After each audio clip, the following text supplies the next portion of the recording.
کہ چلو بھیڑ لگی ہے، میں ذرا بھیڑ میں دیکھوں تو کیا ہو رہا ہے۔ جیسے ہی وہ جوان بھیڑ کی طرف گیا تو کیا دیکھا، ایک شمع روشن ہے، ایک شمع روشن ہے اور ارد گرد پروانے منڈلا رہے ہیں، پروانوں کا ہجوم ہے۔ اللہ اکبر۔ اس جوان نے، چھوٹی سی عمر تھی، جوانی کی شروعات تھی، اس جوان نے جیسے ہی حسن دیکھا کہنے لگا کوئی اتنا بھی خوبصورت ہو سکتا ہے، کوئی اتنا بھی حسن والا ہو سکتا ہے، کوئی اتنا بھی جمال والا ہو سکتا ہے۔ اگر 14ویں صدی کی زبان میں اس خوبصورتی کو بیان کریں تو کہہ دوں سرتابہ قدم ہے، سلطان زمن پھول، لب پھول، دہن پھول، زکن پھول، بدن پھول، واللہ جو مل جائے میرے گل کا پسینہ، مانگے نہ کبھی عطر نہ پھر چاہے دلہن پھول، دندان و لب و زلف و رخ شاہ کے فدائی، اے در عدن لال یمن مشک ختن پھول، دل اپنا بھی شیدائی ہے اس ناخن پاکا، اتنا بھی مہ نو پہ نہ اے چرخ کہن پھول، کیا بات رضا اس چمنستان کرن کی، زہرا ہے کلی جس میں حسین اور حسن پھول، کوئی اتنا بھی خوبصورت ہو سکتا ہے۔ حضرت جامی کہتے ہیں، علامہ جامی کہتے ہیں، جہاں روشن است از جمال محمد، جہاں روشن است از جمال محمد، دلم زندہ شد از وصال محمد، دلم زندہ شد از وصال محمد۔ اور کہتے ہیں بصدق و صفا گشت بیچارہ جامی، بصدق و صفا گشت بیچارہ جامی، بصدق و صفا گشت بیچارہ جامی، غلام غلامان آل محمد۔ جامی کہتے ہیں آیات قرآن اب رویت، تفسیر قرآن گے سویت، روئے تو قرآن ماں ایمات ہوئی ایمات ہوئی۔ اور اللہ اکبر، حضرت امیر خسرو نے کہا تھا نمی دانم سے منزل بود شب جائے کہ من بودم، بہر سرخ سے بسمل بود شب جائے کہ من بودم، پری پیکر نگارے سر و قد لالا رخسارے، سراپا آفت دل بود شب جائے کہ من بودم۔ اور اللہ حضرت حسان ابن ثابت نے کہا تھا وَأَحْسَى مِن قلم ترقت عینی وَأَجْمَلَ مِن قلم تلید النساء خلقت مبرعا من کل عیب کأنک قد خلقت کما تشاء۔ اللہ اکبر۔ دیکھنے والا دیکھ کر کہتا ہے کوئی اتنا بھی خوبصورت ہو سکتا ہے، یہ کون ہے؟ لوگوں بتاؤ یہ کون ہے؟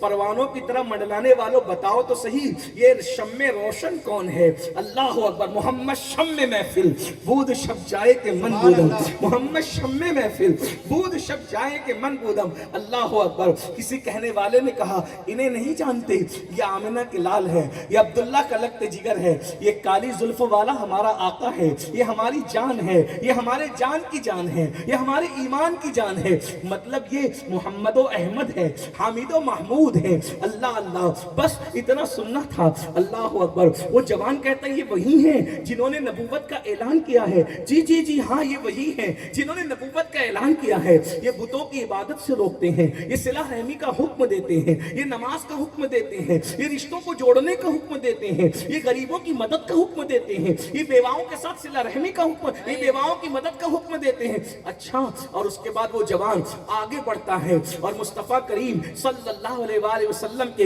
ریشم سے بھی زیادہ نرم اور مشک بھی سے زیادہ مشکبار ہاتھوں میں ہاتھ دے کر کلمہ پڑھتا ہے اور کلمہ پڑھ کے مومن بنتا ہے۔ اور پھر وہ جوان ایمان قبول کرنے کے بعد جب اپنے گھر کی طرف لوٹتا ہے تو گھر والوں کو پہلے سے جا کر کوئی چغلی کر دیتا ہے، دیکھو دیکھو تمہارا بچہ جو ہے وہ مرتد ہو گیا ہے، محمد کے ہاتھ پر وہ جو ہے کلمہ پڑھ کے معاذ اللہ مرتد ہو گیا ہے۔ جیسے ہی اس جوان کا نام تاریخ میں عبداللہ بتایا جاتا ہے، میں اس تاریخ کے واقعے کو اپنے الفاظ کے جامع میں پیش کر رہا ہوں۔ اس جوان کا نام عبداللہ بتایا جاتا ہے۔ عبداللہ کے گھر پہ عبداللہ کے پہنچنے سے پہلے کوئی چگل خور چگلی کرتا ہے اور چگلی کرنے کے بعد کہتا ہے تمہارا بیٹا معاذ اللہ مرتد ہو گیا۔ جب عبداللہ کے گھر پہ بات پہنچی، عبداللہ کے گھر بات پہلے پہنچی، عبداللہ بعد میں پہنچے۔ عبداللہ پہنچتے ہیں، ان کا چچا نے پرورش کی تھی، باپ کا انتقال ہو گیا تھا، بیوہ ماں چچا کے جو ہے وہ مرہون رہنے منت تھی، چچا کے احسان تلے دبے ہوئی تھی۔ تو چچا جو ہے کہتا ہے میں نے سنا ہے عبداللہ تم مرتد ہو گئے۔ ایک بات یاد رکھنا میرے جوانوں، اچھی طرح یاد رکھنا، عشق مصطفیٰ انسان کو بزدل نہیں رہنے دیتا، عشق مصطفیٰ انسان کو طاقتور بنا دیتا ہے۔ اس لیے دنیا تمہیں عاشق رسول بننے نہیں دینا چاہتی، دنیا چاہتی ہے کہ تم سب کچھ بنو مگر عاشق رسول نہ بنو. اس لیے یاد رکھو کہیں میلاد پر پیرے بٹھائے جاتے ہیں, کہیں نعتوں پر پیرے بٹھائے جاتے ہیں, کہیں اللہ اکبر ذکر مصطفیٰ پر پیرے بٹھائے جاتے ہیں, کہیں کہا جاتا ہے کہ ان سے زیادہ پیار نہ کرو, ان کا ذکر زیادہ نہ کرو ورنہ شرک ہو جائے گا. میں نے کہا نادان کیسے شرک ہوگا؟ اللہ اکبر, اللہ نے سب سے زیادہ قرآن میں جس کا ذکر کیا ہے وہ مصطفیٰ جان رحمت کا ذکر کیا ہے. ارے ذرا سوچ تو صحیح, اللہ اکبر, ان کی زلفیں چہرے پہ آ جاتی ہے تو قرآن اس کو واللیل کہتا ہے, سر پہ جا کر کے سمر جاتی ہے قرآن اسے والضحیٰ کہتا ہے, مانگ نکلتی ہے قرآن اسے مطلع الفجر حق کہتا ہے,